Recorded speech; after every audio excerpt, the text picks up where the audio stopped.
Oy, what's up sa inyo mga boy? Ngayong araw nga pala magro-road trip na naman tayo. Kaya tara, samahan nyo ako. Let's go! Lagyan muna natin ng gasolina si Talong kasi pag walang gas baka hindi tayo makarating. Ang mahal na ng gasolina oh. Kaya yan, dito na tayo sa kalsada. Makulimlim ang kalangitan. Mukhang nagbabadya ang ulan. Ito nga pala ako dumaan sa Cavitex, ang expressway na puro traffic.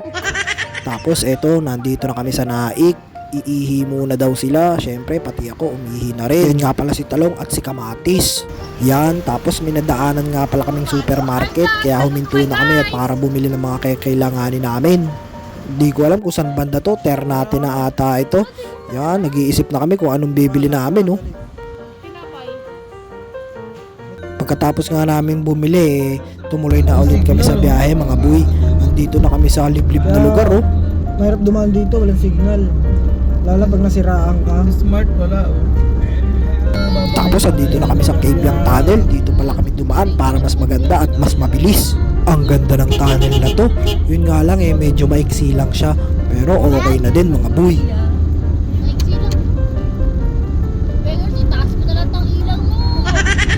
Mas mabilis kasi yung way na to mga boy kung iikot ka pa ng Tagaytay para makapunta ng Nasugbo.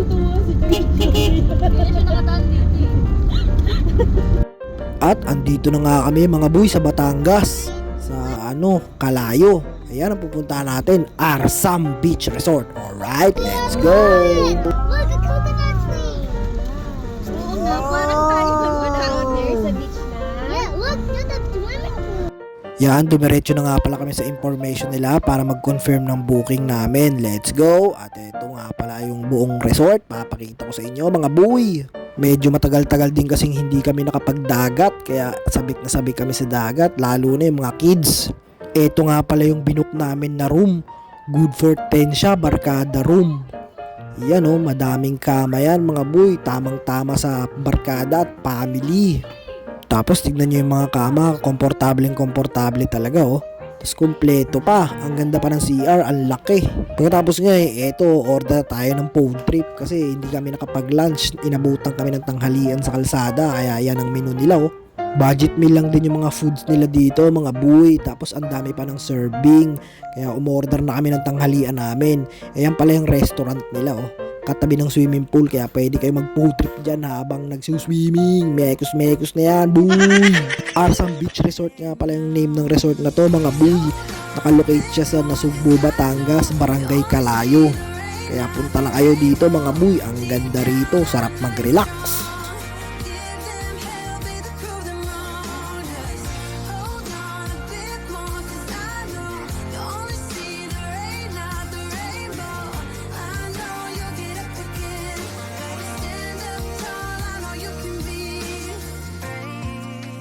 Nag-rent din pala kami ng kabana kasi need yan pag meron kayong dalang food.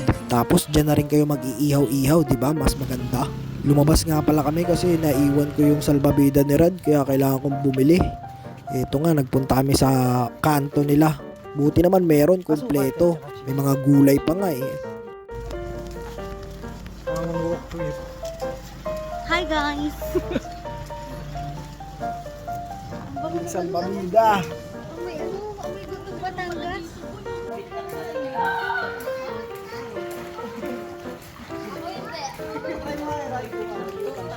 Oh, lulutong sige. 130 lang yan? Oo. Anong lang?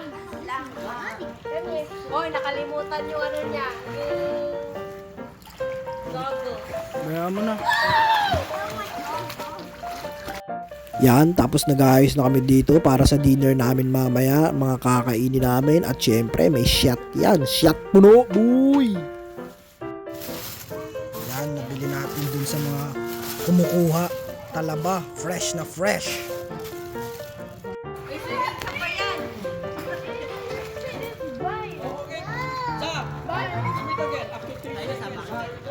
Wait. Ba, nakapang swimming ka ha?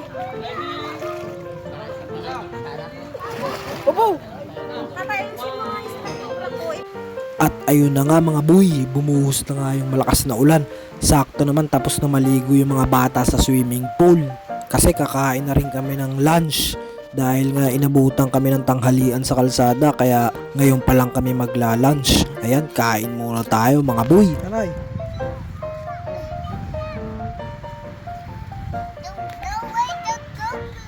Muulan. Ah. Wala don't poop. Baka ikaw magpupoop. You sip, sip like that. Sip, sip.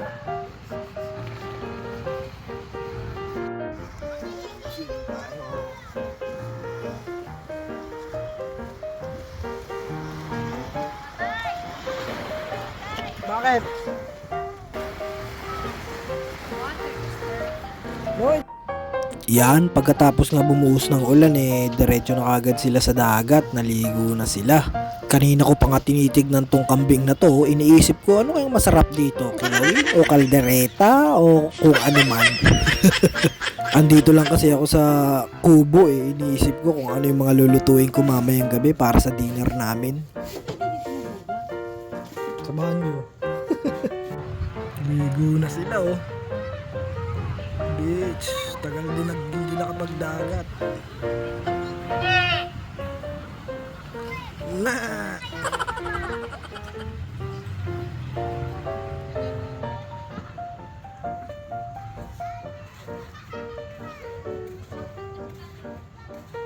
Dito tayo, mag-iihaw tayo mga boy. Yan, prepare na tayo. Yan ang ganda. Malinis pala to, Nat. Oo. Umulan lang daw kasi talaga. Bumabagyo Pero umaga everyday na nililinis siya. Oh, cheers boy. Wow! Why that? Kulit ng mga bata, tuwang-tuwa, panay ang laro sa buhangin. Paano minsan lang kasi sila makapagdagat Isa tong resort na to na maire-recommend ko sa bucket list nyo mga boy. Yung bucket list na drawing na hindi matuloy-tuloy, puro na lang plano. Kaya ano pang hinihintay mo boy? Yayain mo ng buong tropa or pamilya. Let's go!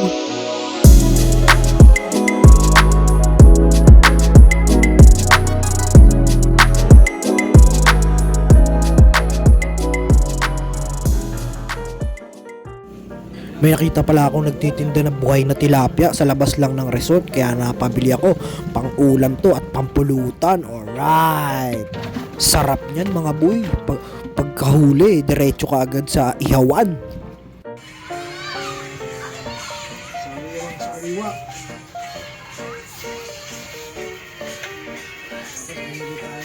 Papaitan sa labas. Ayan.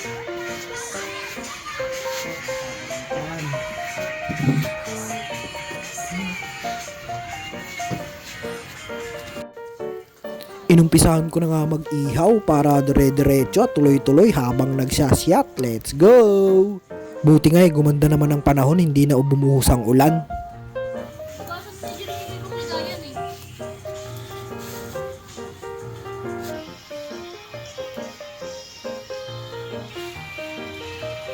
Ay, tatay, natatanggal.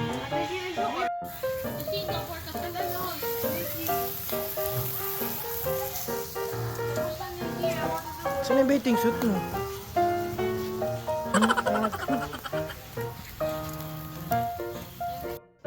Yan, pagkatapos nga namin magluto ng ihaw-ihaw nag-dinner na kami sabay-sabay habang nandito sa kabana. Pagkatapos yung lamesa parang binagyo. Tapos gumawa nga pala ako ng kilawing bangus. Yan alright, may pulutan na ako. Let's go! Ito yung mga masarap pakinggan mga boy. Yung tunog ng alon. Nakaka-relax. Ang sarap pakinggan ng tunog ng dagat, nakakaantok. Tapos nagluto nga pala ako ng talaba. Ano boy? Ang alin? Talaba. Bakit? Scammer. Gag. Ang liliit kasi ng talaba. Sabi ko 200 kasama timba. Natawa nga Kinaumagahan nga agad akong pumunta sa tabing dagat para suminghot ng sariwang hangin. Tapos nagluluto na ako ng almusal namin. Yan ininit ko rin yung mga ibang natira. Tapos magluluto ako ng sinangag dyan. Nakalimutan kasi naming dalhin yung portable butane. Kaya improvise na lang. Improvise.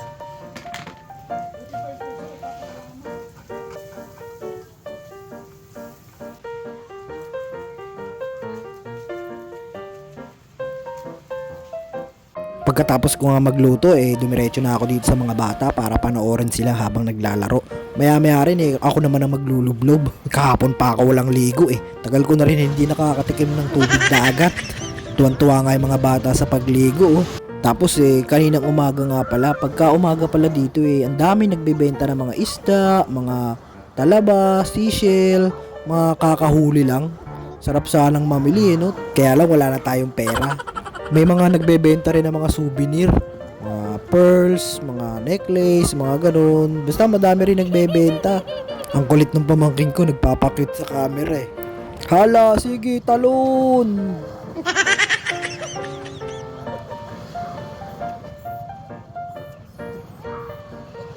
Sayaw, ting! Ting!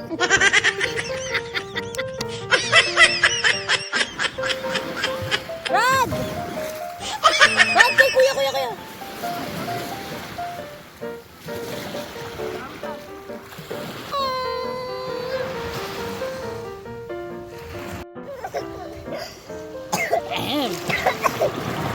Tamang ligo na nga ako niyan sa dagat mga boy kasi maya-maya uuwi na kami. Kaya ini-enjoy ko na yung dagat. Alright!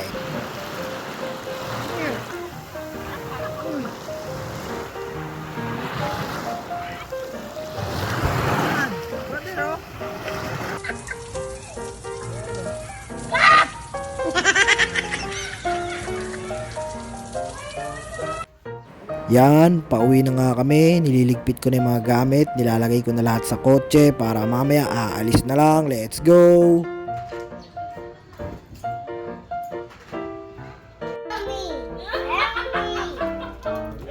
Paano? Paano pa kita mo tatay?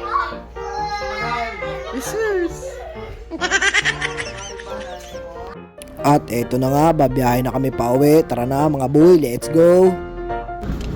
Yeah! Thank you. Sa ulitin. Ay, meron pa pala akong ano. Meron pa siyang bracelet. Malatang dinaligo. Maligo. Kung nagkayos. Yan, nasa daan na kami. Ang tataas ng mga kalsada rito, mga boy, puro patarik. Talagang dumadaan ka sa bundok. Buti na lang kayang-kaya ni Talong at Kamatis yung mga paakyat dito. Mahaba-habang biyahe na naman ito pauwi. Iikot nga pala kami ng Patagaytay. Doon naman kami dadaan sa kabila kasi nung papunta kami sa Cabiang kami dumaan. Ngayon sa kabila naman Patagaytay naman para makapasyal-pasyal na rin, di ba? Kabitin. Ano? Sa Iron Man yun Ganda ng motor. Inabutan na nga kami ng lunch sa kalsada. Kaya eto, dito kami kakain sa Aristocrat. Tara, samahan nyo kami mag food trip mga boy. Eto yung mga menu nila. Ang sasarap ng mga pagkain nila dito. Dumating na pala yung mga order namin. Yan sarap Tara boy, food trip tayo. Let's go! Ang sarap talaga ng chicken nila dito. Ha? Sabi ka kay Paula para lalo lumaking balakang.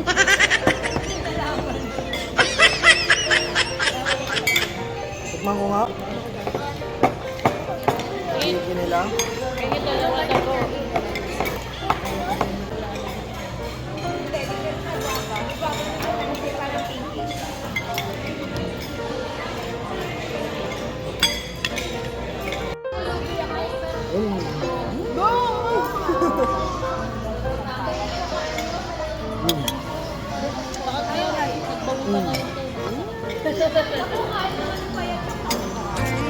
Hanggang dito na lang mga boy.